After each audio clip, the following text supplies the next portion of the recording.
Bonjour tout le monde et bienvenue dans cette nouvelle vidéo. Aujourd'hui, je vais vous emmener dans les coulisses de la création d'une peinture à l'aquarelle qui a une signification toute particulière pour moi. Mais avant ça, je tiens à vous remercier chaleureusement. C'est ma deuxième vidéo sur cette chaîne et j'ai été très émue de voir l'engouement qu'a suscité la première. Merci à toutes les personnes qui l'ont regardée, qui se sont abonnées et qui m'encouragent dans mes projets. Votre soutien me touche énormément. D'ailleurs, n'hésitez pas à aller jeter un œil à mes vidéos shorts, en particulier celle du projet vestiaire, où je présente des chimères proposées en commentaire. Je vous mets le lien de la playlist en barre de description. Mais revenons-en à nos moutons. J'ai été très surprise quand une abonnée m'a contactée concernant une commission spéciale via Instagram.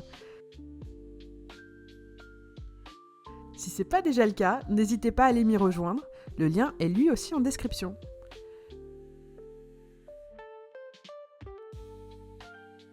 Cette personne me suivait déjà depuis un moment et elle appréciait particulièrement certains paysages que j'y ai postés. Elle m'avait déjà contacté pour me féliciter de mon travail et m'encourager dans ma pratique artistique. Ça rendait sa demande encore plus touchante et motivante pour moi.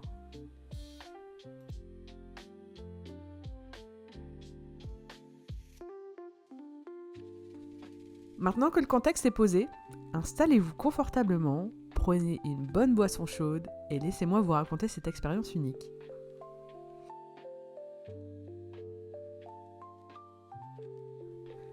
Tout a donc commencé par le message de cette fameuse abonnée qui m'a contacté pour savoir si je prenais des commandes personnalisées. Elle souhaitait une aquarelle représentant la façade de son restaurant préféré, un lieu qui lui tenait particulièrement à cœur.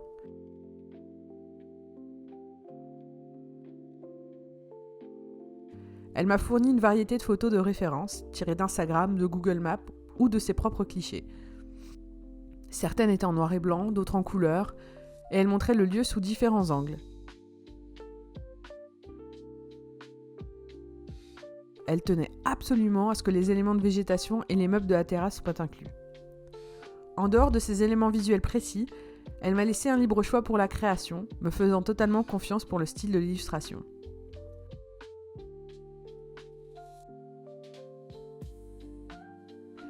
Après quelques échanges, nous avons convenu d'un format A5, une taille que je trouvais idéale pour ce type de projet.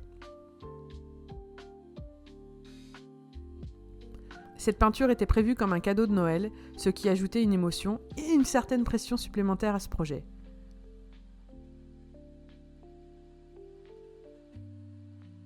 Pour être honnête, au départ, j'ai beaucoup hésité à accepter la commande. Le dessin d'architecture n'étant pas ma spécialité, je craignais de ne pas répondre aux attentes. J'avais peur de faire une illustration dont je ne serais pas fière et qui déçoive la personne. La perspective est un domaine que je n'ai pas vraiment exploré en profondeur depuis que j'ai commencé ma pratique artistique et qui me donne souvent du fil à retordre. Cependant, les encouragements de mes proches à qui j'avais parlé de la demande et la confiance de la cliente m'ont poussé à relever le défi. Pour me rassurer et sur le conseil de plusieurs amis, j'ai commencé par faire un test avant de donner ma réponse définitive.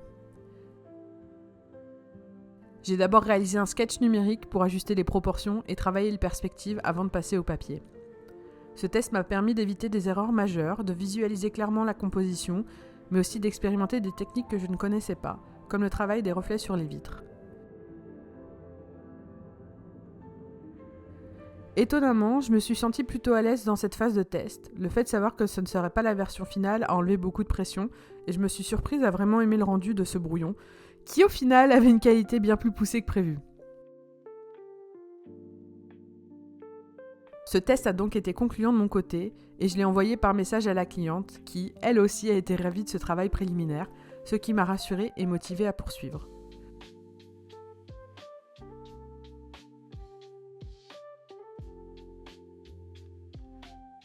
Une fois la composition validée, je suis passée à l'illustration finale.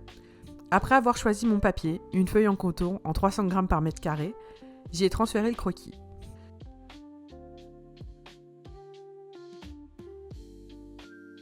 Puis j'ai commencé par la peinture du feuillage de l'arbre, un élément central de la scène. J'ai travaillé par couches successives, en partant des couleurs les plus claires pour progressivement ajouter des ombres et des détails avec des nuances plus foncées. Cette méthode m'a permis de donner du volume à l'arbre, tout en recréant l'atmosphère du lieu. J'ai fait le choix de commencer par le feuillage car il couvre une partie de la façade et ça m'a permis d'éviter de perdre du temps sur des zones et des détails qu'on ne verrait pas au final. Ensuite, je me suis attaquée aux aplats de couleurs pour les grandes zones. Pendant les temps de séchage, je passais d'une partie à l'autre de l'illustration afin de ne pas perdre de temps.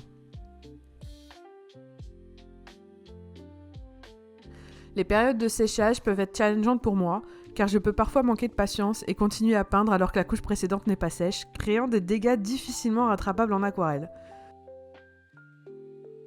Une fois les aplats posés, j'ai commencé le travail des ombres, mais aussi de détails de la façade et de la terrasse.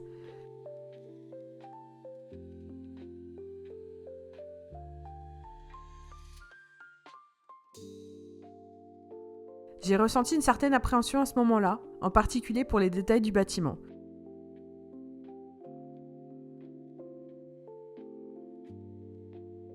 J'avais peur de manquer de précision pour le traçage des briques à main levée, mais au final, l'irrégularité qui a pu avoir lieu a apporté un certain réalisme, évitant d'avoir quelque chose de trop parfait qui aurait pu donner un aspect trop neuf à la façade.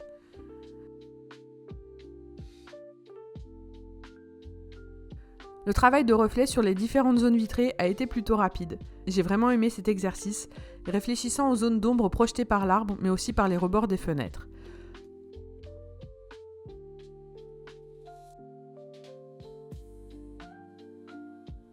En parlant des ombres, j'ai ici fait le choix de ne pas trop les travailler pour ne pas alourdir le rendu final de l'illustration. Je craignais de trop étouffer certaines zones en ajoutant des ombres portées qui auraient pu être trop marquées. Pour finaliser mon illustration, j'ai utilisé un fine liner noir pour renforcer certains contours et définir les détails. Pendant longtemps, j'ai eu du mal à travailler avec cet outil. J'adorais son rendu dans les illustrations des autres, mais n'arrivais pas à l'apprécier dans mon propre travail. Clairement par manque d'expérience et de pratique. J'ai finalement appris à apprécier le fine liner en testant son utilisation dans certaines illustrations, souvent dans le cadre de challenges qui me sortaient déjà de ma zone de confort.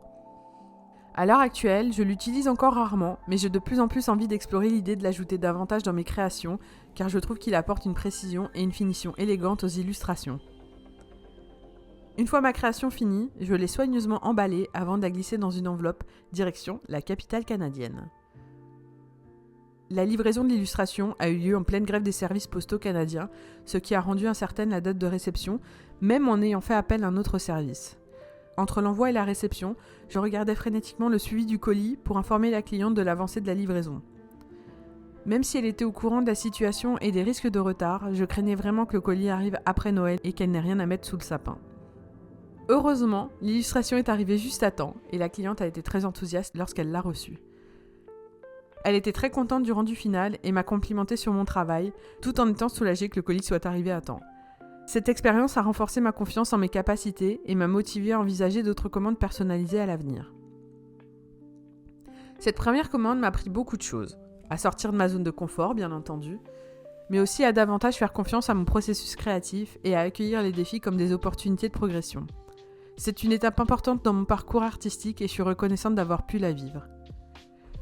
Elle a d'ailleurs été un moment charnière pour amorcer cette année 2025, me remotivant dans mon envie de me lancer sur YouTube tout en développant ma présence sur les réseaux sociaux. Avec comme objectif final d'envisager de commencer à vendre mes créations d'ici quelques mois. Avant cette commande, j'étais en plein doute, incertaine de l'intérêt que mon travail pouvait avoir, mais au final, grâce à cette première commission, j'ai repris confiance en moi et je suis plus motivée que jamais. Merci d'avoir pris le temps de regarder cette vidéo et de suivre cette aventure avec moi. Si vous avez aimé cette plongée dans les coulisses de la création, n'hésitez pas à laisser un commentaire et à partager vos propres expériences. Je suis curieuse de savoir si vous avez déjà travaillé sur des projets qui vous ont forcé à sortir de votre zone de confort. Si c'est le cas, racontez-moi ça en commentaire, je serai ravie de vous lire. Si ce n'est pas déjà fait, rejoignez-moi sur mes réseaux sociaux pour suivre tous mes projets, ils sont en barre de description, mais aussi sur Twitch les lundis, mercredis et vendredis pour des sessions en direct où l'on peut peindre ensemble. Si cette vidéo vous a plu, n'oubliez pas de vous abonner et d'activer la cloche pour être sûr de ne pas manquer les prochaines. D'ici là, je vous souhaite une bonne fin de journée, portez-vous bien et à très bientôt pour de nouvelles aventures aquaréliques.